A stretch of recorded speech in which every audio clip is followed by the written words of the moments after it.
Hi, this is a review of the Eagle Eye X7R Flashlight. The flashlight was provided by Banggood, and you can look in the description for more details. So the features of the flashlight is that it takes a 26650 lithium-ion battery, which is a fairly large cell but gives a good long run time.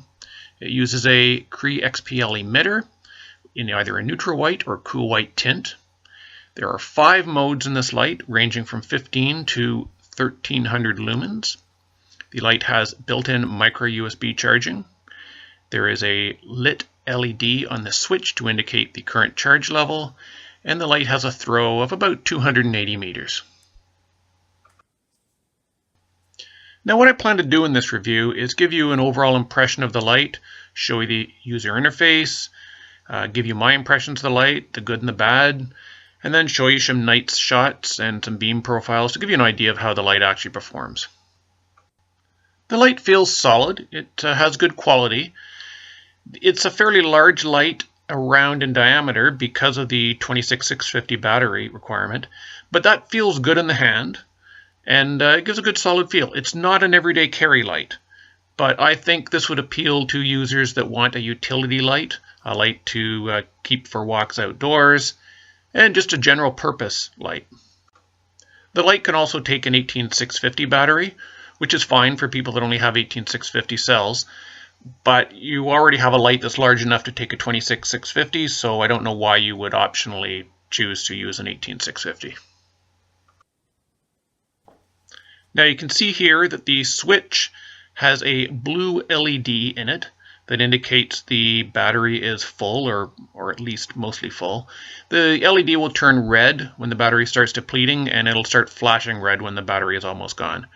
This light does not have built-in low voltage protection, so make sure you keep an eye on that switch LED and change the battery or charge it up when it starts getting low. The light has a very simple user interface. You simply click the light to turn it on, and then each click after that will cycle through low, medium, and high. You can use a long click, which will turn the light off, and it has mode memory, so whatever mode you were in, it will memorize that. Moonlight is a little odd. You enter moonlight with a long click from off, but then once you're in it, you can't do anything except shut the light off. And just doing single clicks doesn't change any mode. I'm not sure why they do that. Besides, the moonlight is not really a true moonlight. It's about 15 lumens, which is a low mode, not a moonlight. The light has 5 different mode levels. As mentioned, it has a moonlight, which is 15 lumens. It has a low mode, part of the main sequence of 3 modes, which is 70 lumens. Medium mode of 350 lumens. And the high mode, the last of the main sequence, is 700 lumens. Finally, with a double click, you go to turbo, and that's 1300 lumens. Now, these figures are a little higher than what the official specs say. These are what I measured on a full 4.2 volt high drain battery. I do notice that as the battery drains in voltage, the outputs drop on all the modes, so you're down to about 60% of brightness on all modes by the time you're down to about 3.6 volts. This light has very good throw for a small light. It achieves that with a smooth and deep reflector. It uses a domed XP-L emitter, so it's unusual to get that kind of throw, but it does a good job. And it's not as throwy as, say, a C8, but it's a lot more throwy than what you would get in a standard 18650 everyday carry light. So to compare the size of this light to other common lights, we have a BLF A6 18650 light, which is your standard everyday carry. The tint of this light is very similar to the BLF A6. I believe it's a 3D tint, not the 3A tint that they claim. It's quite a nice tint, for a Cree, and well appreciated. Here we have a Convoy C8 with a 3A tint. You can see it's slightly cooler, slightly more harsh. The tints of all these lights have a little bit of green in the corona, but other than that, they're pretty clean, and they're very easy on the eyes.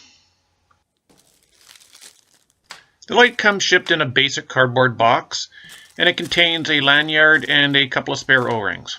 So those are your standard accessories.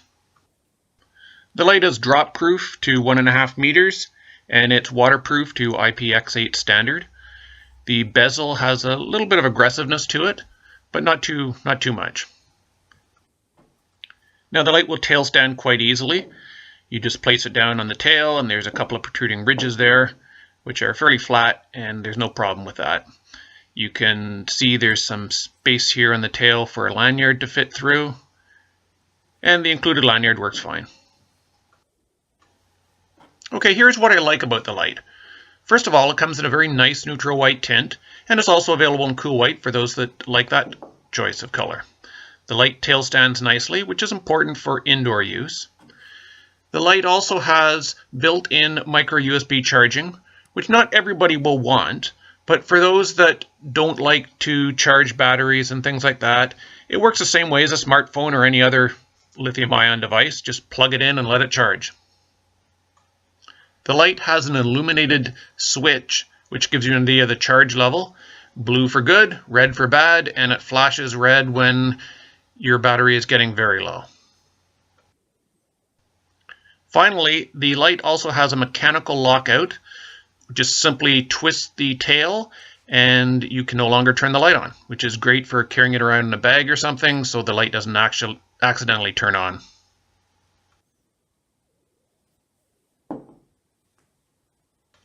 Now, as for things I don't like about the light, it doesn't have a real moonlight mode. There's no low voltage protection, so use protected batteries or keep an eye on the charge level of the light. And the switch is fairly small, not too bad, but it could be a little tricky to find in the dark. Okay, let's move on to some night shots here. Here we can see the light is a fairly throwy beam.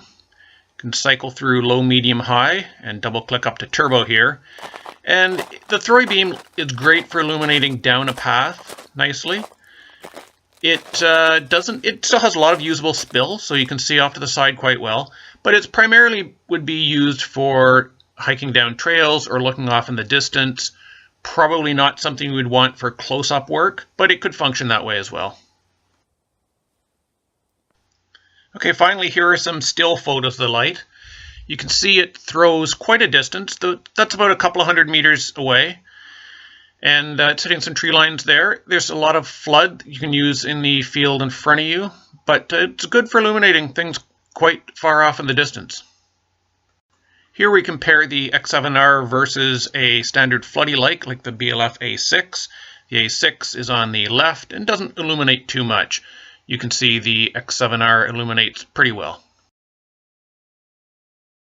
And here we compare it to a throwy light like the Convoy C8, which is on the left.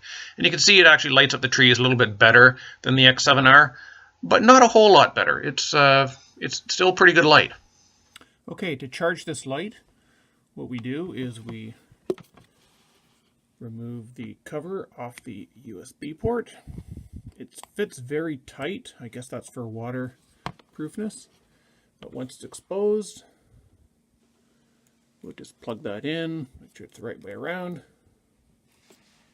And there you go. You can see the LED has turned red. And I'll show you what happens when it's complete and what the voltage is like. Okay, the charge is done. You can see the LED indicator went blue. So let's unplug this and measure the voltage of the battery.